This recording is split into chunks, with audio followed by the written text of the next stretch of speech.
Sur les 507 communes que compte le département des Vosges, 499 vivent en partie ou pour l'essentiel des revenus de leur forêt. Et plus de 300 d'entre elles adhèrent à l'association des communes forestières vosgiennes qui tenait ce vendredi matin à Dompierre son assemblée générale autour notamment d'un constat, le réchauffement climatique et ses conséquences désastreuses pour la forêt et l'économie qu'elle génère. Une assemblée en présence du président de la Fédération nationale des communes forestières de France avec ce constat identique, la forêt française est malade et il va falloir la soigner.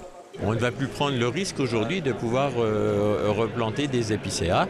Et pour le hêtre, c'est la même inquiétude. Les bouleaux sont malades aussi. Il sera impératif de faire des expériences. Il faut qu'on arrive à introduire des essences nouvelles qui soient résistantes et qui quand même produisent de l'économie pour les communes qui vont investir et qui sont en droit d'en attendre un retour sur les investissements.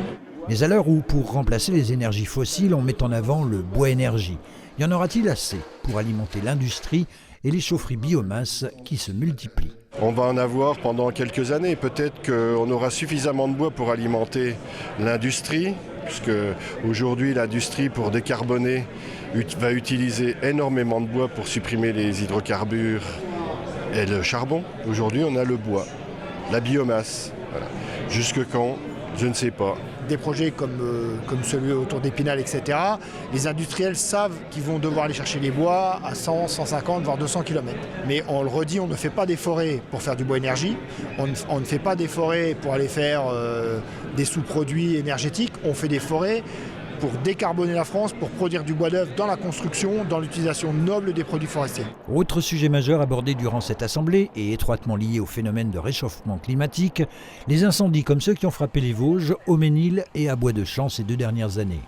Grand témoin de cette matinée, le vice-président de l'Association des communes forestières des Landes. Les Landes qui ont, en juillet 2022, connu les 2 plus gros incendies simultanés de leur histoire. Mais si l'on remonte encore plus loin... Nous, la mémoire, c'est que 1949, les incendies des Landes de Gascogne. Donc, malgré tout ça, on a encore à apprendre. La doctrine, c'est toujours la même. L'attaque des feux naissants. Et pour être performant, l'accessibilité numéro 1, la prévention et surtout l'implication de nos concitoyens aussi dans le respect et la vigilance de tout.